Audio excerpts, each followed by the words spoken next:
Hello friends, स्वागत है मेरे यूट्यूब चैनल पर। फ्रेंड्स, अक्सर आप लोगों ने कंपटीशन के एग्जाम में ऐसे क्वेश्चन से जरूर मुलाकात होती होगी, चाहे वो रेलवे का एग्जाम हो, चाहे वो यूपीटेट का हो, चाहे वो सीटेट का एग्जाम हो, चाहे वो एसएससी का एग्जाम हो। ये क्वेश्चन जो है जरूर आपको देखने को मिलता होगा। लेकिन इसको अगर लगाने के लिए अगर आप इसका जो है आंसर निकालेंगे तो काफी 3 से 4 मिनट लग जाएगा। इसका मैं शॉर्ट ट्रिक बताता हूँ और ये बहुत ही इजी तरीके से होगा। आइए इसको हम लोग सॉल्व करते हैं। यहाँ पे जो क्वेश्चन दिया गया है, आइए सबसे पहले क्वेश्चन को देखते हैं। लिखा हुआ है a/3 equal to b/4 equal to c/7 हो तो a plus B plus c/c का मान क्या होगा। आपको हम बता दें कि यहाँ पर जो दिया गया है a/3 बराबर b/4 बराबर c/7 हो तो a प्लस बी प्लस सी बटे में जो है c का मान क्या होगा। आपसे जो है इसका मान पूछा जा रहा है, ठीक है। आपको इसका मान आपको बताना है, ठीक है। तो सबसे पहले हम लोग क्या करते हैं, इस पोर्शन को हम लोग ले लेते हैं। जैसे a/3 बराबर b/4 और बराबर c/7, ये सब जो है के बराबर आप ले लीजिए, ठीक है। अगर आप जो है ये क्या है, पहले आप देखिए a/3 है बराबर b/4 है फिर c/7 है इक्वल टू के रख लिए। अब हम लोग क्या करते हैं, यहां से एक एक करके हम लोग मान को निकाल लेते हैं, वैल्यू को। देखिए एक को हम सबसे पहले ले लेते हैं, फिर एक के अकॉर्डिंग जो है बी का मान निकालेंगे, फिर सी का मान निकालेंगे, फिर उसके बाद ये जो इक्वेशन है इसी इक्वेशन में मान को रख देंगे और आपका आंसर आ जाएगा। चलिए आइए सबसे पहले a बराबर 3 इक्वल टू के। देखिए हमने तीनों के बराबर में के है तो अलग अलग भी लिख सकते हैं। और यहाँ से जो है जब एक का मान निकालेंगे तो देखिए बटे में एक होता है लेकिन लिखते नहीं है, और क्रॉस मल्टीप्लिकेशन हो जाएगा तो देखिए क्रॉस जब गुणा करेंगे तो a बराबर क्या आ जाएगा, a बराबर 3 के आ जाएगा। आया साथियों। इसी प्रकार हम लोग b का मान निकाल जो है b का मान निकालते हैं, b बराबर b/4 बराबर के, तो क्या हो जाएगा b बराबर 4 के, ठीक है। फिर इसी प्रकार हम लोग c का मान निकाल लेते हैं, c/7 है बराबर के है और c बराबर 7 के, ठीक है। ये आपका निकल गया है, ठीक है। ये आपका जो है c बराबर 7 के, ये आपका a b c का मान निकल गया। अब हम लोग क्या करते हैं, हम लोग क्या करते हैं जो है अब इस इक्वेशन में मान को हम लोग रख देते हैं। तो चलिए आइए, नीचे जगह नहीं तो नीचे ही करते। अब ये इक्वेशन को हम लोग उतार लेते हैं, a प्लस बी प्लस सी बटा सी। अब यहाँ पे देखिए a का मान कितना है, 3 के। चलिए a की जगह हम लोग ने 3 के लिखा, प्लस b की जगह कितना लिखेंगे, 4 के लिख लिया। फिर c के जगह देखिए 7 के लिख लिया, और उसके बाद बटे में c है तो c की वैल्यू एक बार और लिखेंगे 7 के। अब हम लोग क्या करते हैं, इनको जोड़ लेते हैं तो कितना हो जाएगा, 4 3 7 7 7 14 के बराबर 14 के और बटे 7 के, ठीक है। अब देखिए के से के कट गया और 7 दूना 14, यानी जो मान आएगा आपका इस समीकरण का वो कितना आ जाएगा, 2 आ जाएगा। वैल्यू कितनी आ जाएगी, 2 आ जाएगी। बहुत ही इजी तरीका है। इसको आपको समझाने के लिए थोड़ा मैंने इसको लॉन्ग ट्रिक लिखा है, नहीं तो यहीं से ही हम लोग मान को निकाल सकते हैं, ठीक है साथियों। अब जो है आइए इसी बेस पे एक और क्वेश्चन लेते हैं, फिर इसको भी सॉल्व करते हैं, ठीक है साथियों। आइए हम लोग एक और जो है क्वेश्चन को लेते हैं, फिर उसको भी सॉल्व करते हैं, ठीक है। बहुत ही इजी तरीके से ये है, इसमें कोई जो है कोई भी ट्रिक नहीं है ना कुछ है, बहुत सिंपल और इजी तरीका है, ठीक है। एक और हम लोग प्रश्न लेते हैं और एक और प्रश्न लेने के बाद जो है उसका भी मान निकालते हैं। चलिए आइए एक प्रश्न और ले लेते हैं। यहां पर जो है ले लेते हैं, यदि यदि two two a plus b बट्टा ए प्लस जो है ए प्लस 4b, एक मिनट, 4b इक्वल टू 3, फिर हो तो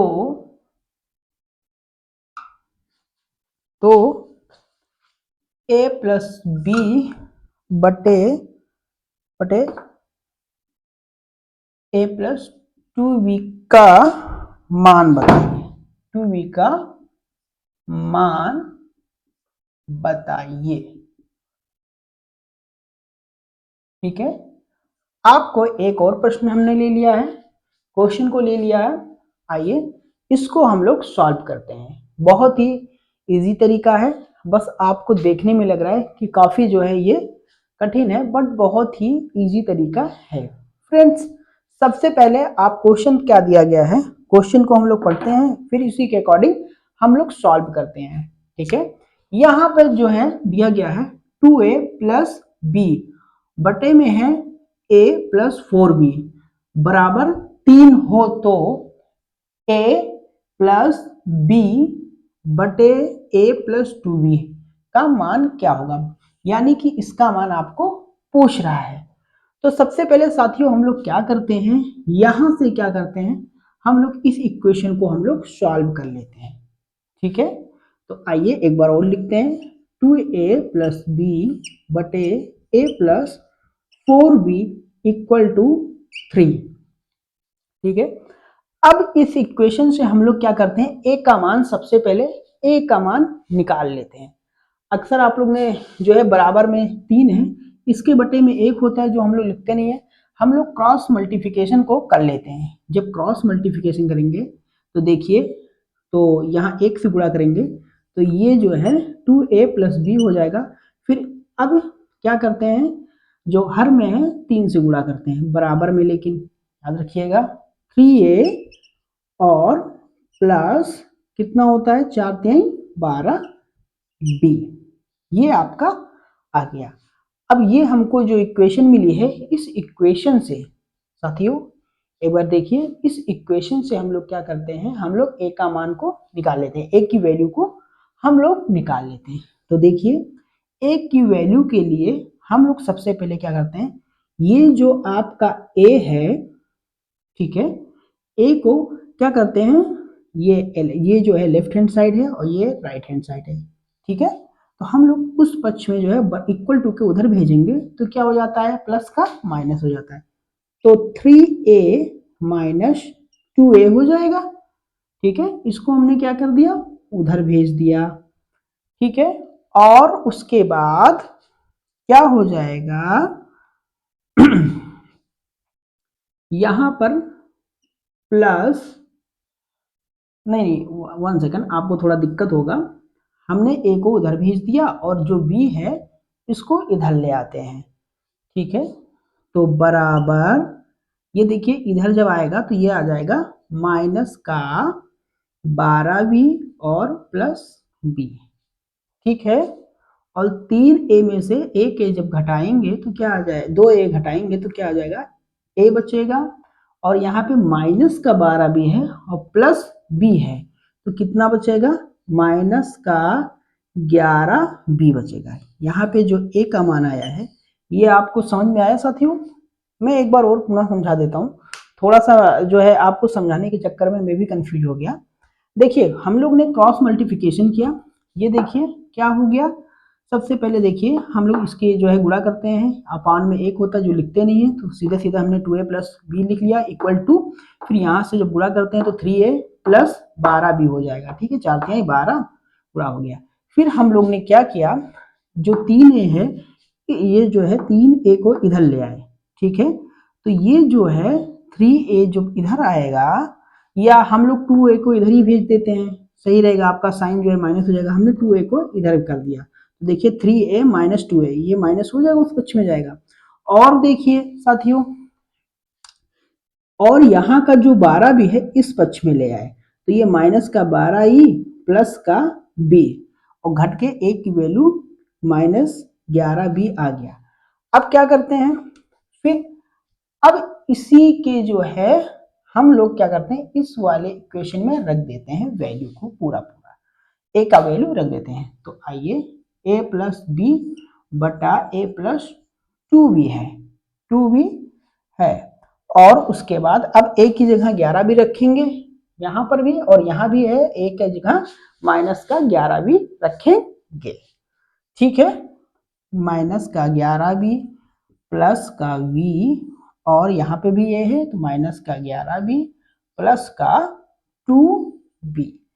अब देखिए ये -11 भी है प्लस का b है, यानी विपरीत चिन्ह है तो घट जाएगा, तो कितना आ जाएगा -10b। और यहाँ पर देखिए -11 भी है और ये प्लस का क्या है 2b है, घटेगा ठीक है, और लेकिन माइनस का कितना आ जाएगा 9b। अब देखिए साथियों माइनस से माइनस कट जाएगा और b से b कट जाएगा, तो आपका जो आंसर आएगा वो 10/9। ठीक है, ये आपका आंसर है। ठीक है साथियों, ये आपका बेहद ही सिंपल है सवाल है। ये ऐसे ही क्वेश्चन हर एग्जाम में आपको पूछे जाते हैं और अक्सर जो है गलत आंसर निकलता है या उत्तर मैच नहीं होता, अक्सर बच्चे गलत करके आ जाते हैं। ठीक है साथियों, ऐसे ही क्वेश्चन को जो है समझने के लिए चैनल को लाइक कीजिए, सब्सक्राइब करिए। ओके, धन्यवाद, थैंक यू सो मच।